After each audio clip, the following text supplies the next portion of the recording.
Hello viewers, welcome to ST official. গত ভিডিওতে আমি দেখিয়েছিলাম কিভাবে এই অটোক্যাড সফটওয়্যারটা সেট আপ করবেন এবং সেই সাথে এর ডাইমেনশনগুলো আমরা সেট আপ করতে পারি। আজকে ভিডিও দেখাবো ডাইমেনশন চেঞ্জ করে প্রতিটা পার্টের কিভাবে আমরা মেজারমেন্ট নিতে পারি এবং সেই সাথে এর ডাইমেনশন চেঞ্জ করতে পারি। তো প্রথমে আমাদের অটোক্যাড সফটওয়্যারটি ওপেন করে একটি নতুন ফাইল নেব। আমাদের সুবিধা মতো করে একটি উদাহরণস্বরূপ ফিগার ড্র করে নিচ্ছি। উদাহরণস্বরূপ আমাদের এখানে একটা ফিগার ড্র করা হয়ে গিয়েছে। এখন এই ফিগারটি আমাদের মেজার করার জন্য আমাদেরকে এই অপশনে অর্থাৎ আমাদের লিনিয়ারের উপরে প্রেস করতে হবে। দেন আমাদের এই ডট ওয়ান এখানে টেনে ডট টুতে নেব, তারপর আমরা মেজার করব। এখানে দেখতে পাচ্ছি লেখা আছে 15.000, অর্থাৎ এটা আমাদের ডেসিমেল হিসেবে রয়েছে। এটা চেঞ্জ করার জন্য আমাদেরকে দুটি কাজ করতে হবে। প্রথমটি হচ্ছে আমাদের এখানে ফরম্যাট অপশন নিয়ে গিয়ে যেতে হবে ইউনিটস, দেন এখানে ডেসিমেলটা আমি চেঞ্জ করে নেব ইঞ্জিনিয়ারিং। ইঞ্চিতে নেওয়ার জন্য আমার এখানে এই ইঞ্জিনিয়ারিং উপর প্রেস করতে হবে এবং সেই সাথে আমি এটা 0.0 ইঞ্চ অর্থাৎ ফিট এবং ইঞ্চিতে আমি নিয়ে নিচ্ছি। ওকে দিলাম। আমি আবারও এটা চেক করার জন্য মেজারমেন্টটা নিচ্ছি। এখন এখানে 0.0 শো করতেছে।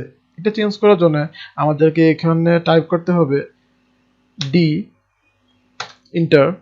আমাদের এই ইন্টারফেসটি ওপেন হবে। এখন এখান থেকে আমার এখানে এটা মডিফাই করতে হবে। এখান থেকে আমি এটা চেঞ্জ করার জন্য আমি যাচ্ছি আমাদের প্রাইমারি ইউনিটসে। এখান থেকে আমি ডেসিমেলের পরিবর্তে এখানে চুজ করব ইঞ্জিনিয়ারিং অ্যান্ড আগের মতো এখানে ইঞ্চেস এবং ফিটে। আপনারা দেখতে পাচ্ছেন আগের থেকে সিম্বল এখানে চেঞ্জ হয়ে গেছে। আমি আবারও দেখিয়ে দিচ্ছি। আগে ছিল যেমন শুধু ওয়ান ইঞ্চি, এখন সেটা আমাদের চেঞ্জ হয়ে চলে আসতেছে ফিট অ্যান্ড ইঞ্চি অথবা শুধু ইঞ্চি, যেভাবে ইচ্ছা আমরা রাখতে পারবো। দেন আমাদের ইউনিট ফরম্যাটে গিয়ে আমরা এখানে চুজ করবো ডিগ্রিজ, মিনিটস অ্যান্ড সেকেন্ডস। সেই সাথে আমরা যদি চাই এই অ্যারোগুলোকে আমরা চেঞ্জ করতে পারি, যেমন এখানে আমি ডট রাখতে পারবো অথবা এখানে অনেকগুলো অপশন দেওয়া থাকে, যেটা সুবিধা মতো করে ইউজ করতে পারবেন। এখানে বক্স দেওয়া আছে অথবা রাইট অ্যাঙ্গেল, এবং সেই সাথে যদি এগুলো মনে হয় খুব ছোট আকার হয়েছে, অনেক সময় হয়ে থাকে আমাদের ড্রয়িং এর তুলনায় লেখাটা খুব ছোট হয়ে থাকবে, তখন এই লেখাটাকে বড় করার জন্য আমাদের এই অ্যারো সাইজের অপশনগুলোকে চেঞ্জ করে বাড়িয়ে কমে নিতে হবে। এখান থেকে আমার সেটআপটি সম্পূর্ণ হওয়ার পর আমি ওকের উপর প্রেস করব এবং সেট কারেন্টের উপর দেব, দেন ক্লোজ। ব্যাস, আপনারা দেখতে পাচ্ছেন এখন 1 ফিট 3 ইঞ্চিস অথবা এখানে 10 ইঞ্চিস। আমি দেখানোর সুবিধার্থে আবার একটু এখানে মেজার করে নিচ্ছি।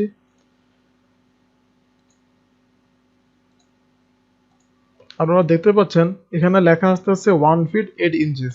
তো এটাকে আমি শুধু ইঞ্চিতে যদি রাখতে চাই, সেক্ষেত্রে আমার এখানে ডি ইন্টার মডিফাই, দেন আবার প্রাইমারি ইউনিটস থেকে আমাকে এখানে সিলেক্ট করতে হবে ফ্র্যাকশনাল, অ্যান্ড সাফিক্স থেকে এখানে আমার ডাবল কোটেশন চিহ্ন টাইপ করতে হবে। বেশ, আমার কাজ এখান থেকে শেষ। এখন আমি ওকে প্রেস করে দিলাম, সেট কারেন্ট অ্যান্ড ক্লোজ। দেখতে পাচ্ছেন সরাসরি এটা ইঞ্চিস হিসেবে আমার চলে আসছে, আর যেখানে আমার এখানে 1 ফিট ছিল।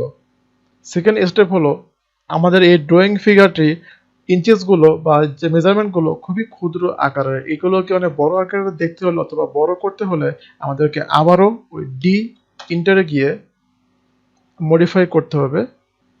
দেন আমাদের টেক্সটে গিয়ে এই টেক্সট একটু বড় করে দেখার জন্য টেক্সট হাইটের উপর আমরা একটু বাড়িয়ে নিলাম এবং সেই সাথে এই যে অ্যারোগুলো সেগুলোকে একটু বড় করে নিলাম। ওকে, সেট কারেন্ট অ্যান্ড ক্লোজ। দেখতে পাচ্ছেন এগুলো খুব বেশ বড় হয়ে গেছে। আমি আবার যদি এটা ছোট করতে চাই,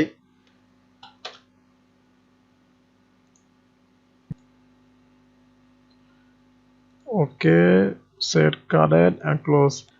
আপনারা দেখতে পাচ্ছেন এখন আমাদের এই ফিগারটি পারফেক্ট পর্যায়ে চলে আসছে। এখন এই রাউন্ডটাকে যদি আমরা মেজার করতে চাই, সেক্ষেত্রে আমাদের এখানে অ্যাঙ্গেলটিকে চেঞ্জ করে নিতে হবে। অ্যাঙ্গেলস, মাঝখানে ডট থেকে 6, এবং তো এই 6টি একটি লাইনের উপর পড়ে গিয়েছে, যার জন্য এটি যদি আমরা চেঞ্জ করতে চাই, সেজন্য আমাদের 6 এর উপরে চাপ দিয়ে 6টাকে আমরা এখানে নিয়ে আসতে পারবো। এই তো, ডান। সেম একইভাবে প্রেস করে এগুলো পাশে আমরা ডান বামে এটা মুভ করতে পারবো। তো এখানে ইঞ্চিস অথবা ফিট যে অপশনই থাকুক না কেন সেটা আমরা করতে চাইলে আবার এই ডি প্লাস ইন্টারের উপর চাপ দিয়ে আমরা এই মডিফাই অপশনে গিয়ে এটাকে চেঞ্জ করতে পারবো। এর পাশাপাশি আমরা যদি আবার আরেকটা ফিগার ড্র করি তখনও এর মেজারগুলো ছোট থাকার সম্ভাবনা থাকতে পারে। সেজন্য আমাদেরকে এই মেজারমেন্টের সেটিংটি ফিক্স রাখার অথবা শর্টকাটে আনার জন্য, যেমন এই অপশনটিতে আমাদের নিয়ে আসার জন্য আমাদেরকে একটি নতুন একটা মডিফাই ফাইল খুলতে হবে। সেজন্য আমাদেরকে আবার ডি অপশনের উপর প্রেস করে নিউ উপর প্রেস করে এটা আমার পছন্দ মতো একটা নাম দিয়ে আমি খুলতে পারবো। কন্টিনিউ। যেমন এখানে আমি এটা বোঝানোর জন্য এখানে কালারটা আমি চেঞ্জ করে দিলাম এবং এর অ্যাঙ্গেলটাকেও চেঞ্জ করে দিলাম। ওকে, সেট কারেন্ট অ্যান্ড ক্লোজ। এখন আমি আবার যদি এই বস্তুটি মেজার করতে চাই সেজন্য আমাকে এই লিনের উপরে চাপ দিয়ে এই অ্যানোটেশন উপর প্রেস করে নিউ স্ট্যান্ডার্ড, অর্থাৎ আমি যে ফাইলটি খুলেছিলাম নতুন করে সেটা এখানে সেট আপ হয়ে গিয়েছে। তাহলে আমি আগের সেটিংয়ে ব্যাক করতে পারবো এবং নতুন যে সেটিংটা আমি সেট আপ করেছি সেটিতেও আমি চুজ করতে পারবো। আমি নতুনটাতে চুজ করে নিচ্ছি নিউ স্ট্যান্ডার্ড। এখন আমি মেজার করে দেখব। আপনারা দেখতে পাচ্ছেন আমার নতুন করে সেট করা এই রেড কালার এবং এই ডট অপশনটি শো করতেছে।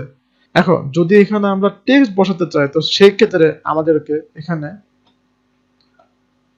এ লেখার অপশনের উপর প্রেস করতে হবে। প্রেস করে প্রথমে এর অ্যাঙ্গেলটা আমাদের সেট আপ করতে হবে। যেমন প্রথমে আমি একটি ক্লিক করে কিছুটা উপর দিকে নিলাম এবং সেই সাথে এর কিছুটা ডান দিকে টেনে দিলাম। এখন যদি আমি এখানে কিছু লিখি, লেখাটা অনেক ছোট, আমি আবারও দেখে দিচ্ছি যে এটা আমি কিভাবে করলাম। এর উপরে প্রেস করে রাইট ক্লিক করে একটি মোটর একটা মেজারমেন্ট নিয়ে এটাকে আবার লেফট দিকে টেনে দেব এই অপশনটুকু। তখন এখানে ওটা লেখার বক্স খুলে যাবে।